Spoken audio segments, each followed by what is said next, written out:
Salut les gars, j'espère que vous allez bien. Et aujourd'hui on se trouve pour une nouvelle vidéo YouTube. Mais déjà avant tout je voulais vous remercier parce qu'on est 400, genre c'est insane, merci beaucoup.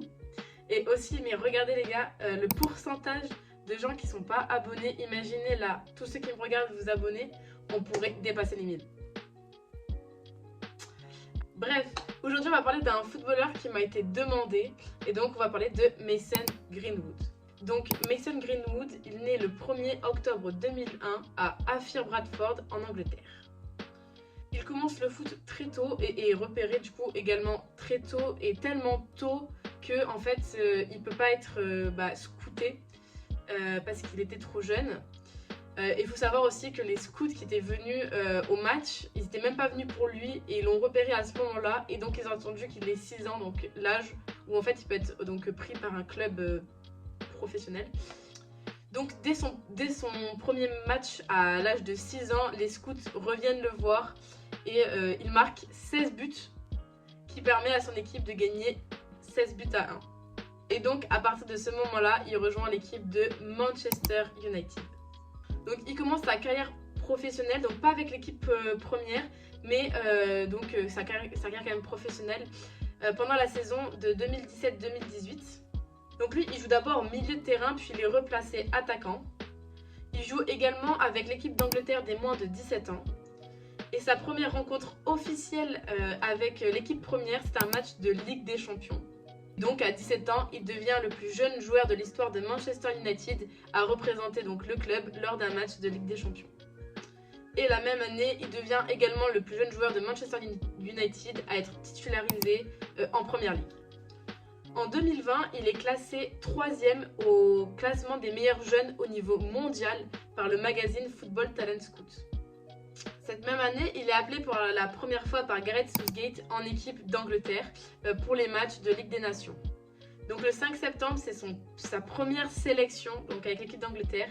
Et le 7 septembre, soit 2 jours après, avec son coéquipier Phil Foden, ils sont exclus de l'équipe nationale pour n'avoir pas respecté les règles sanitaires. Je vais vous faire un petit souvenir du Covid-19, puisque du coup c'était en 2020, donc c'était pile pendant cette période-là. En 2021, il prolonge son contrat avec Manchester United de 2 ans, soit jusqu'en 2025. Et il est également présent dans la liste des 33 joueurs pour l'Euro 2021, mais il part très prématurément parce qu'il est blessé. Et ensuite, fin janvier 2022, il est accusé de violence conjugale et de tentative de viol. Il est alors libéré après 3 jours de garde à vue sous contrôle judiciaire, avec interdiction d'approcher donc sa femme. Et donc tout va aller très vite pour lui. Donc Manchester United, dès qu'ils apprennent ça, ils le suspendent. Le 1er février, l'EA Sports le supprime du mode hors ligne de FIFA 22. Et le 7 février, c'est Nike qui rend son contrat avec lui. En 2023, donc soit un an après, c'est le porte-parole du Crown Persecution Service qui dit: dans cette affaire, la combinaison du retrait de témoins clés et de nouveaux éléments qui ont été mis en lumière signifie qu'il n'y a plus de perspective réaliste d'une condamnation. Les poursuites judiciaires sont donc abandonnées, mais le club de Manchester United décide de quand même mener leur propre enquête pour pouvoir décider ou non si le joueur pourra rester sous le maillot des Red Devils. En août 2023, Manchester United donne public sa décision de ne pas faire rejouer Mason Greenwood. Il est donc prêté au club de Getafe en Espagne et il devient également papa le 11 juillet. Puis en 2024, il y a une très grosse polémique puisque Marseille signe le joueur accusé de violence conjugale. Et c'est vrai qu'il y avait une grosse polémique parce que Marseille, ils avaient fait carrément tout un... Je crois que c'était même un maillot qu'ils avaient fait à l'époque pour aider les personnes qui étaient victimes de violences conjugales. Et là, ils étaient en train de signer quelqu'un qui était accusé de violence conjugale. Donc je sais que les fans n'étaient pas très contents. Et donc il s'engage avec Marseille jusqu'en 2029. Et le club, donc Marseille, verse une indemnité de 31 millions d'euros à Manchester United.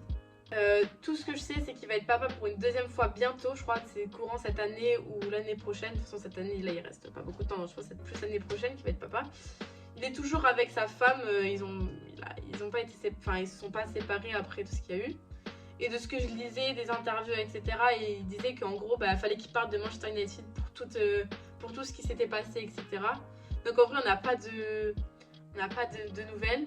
Voilà, tout ce qu'on sait, c'est juste que sa femme est restée avec lui et qu'elle est même enceinte de leur deuxième enfant. Dites-moi le nom également de joueurs que vous aimeriez que je parle. Voilà. Et moi, je vous fais des gros bisous et je vous dis à mercredi prochain pour une nouvelle vidéo sur le foot.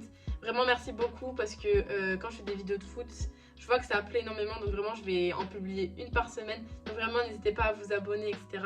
Moi, je vous aime et je vous dis à la prochaine fois pour une nouvelle vidéo.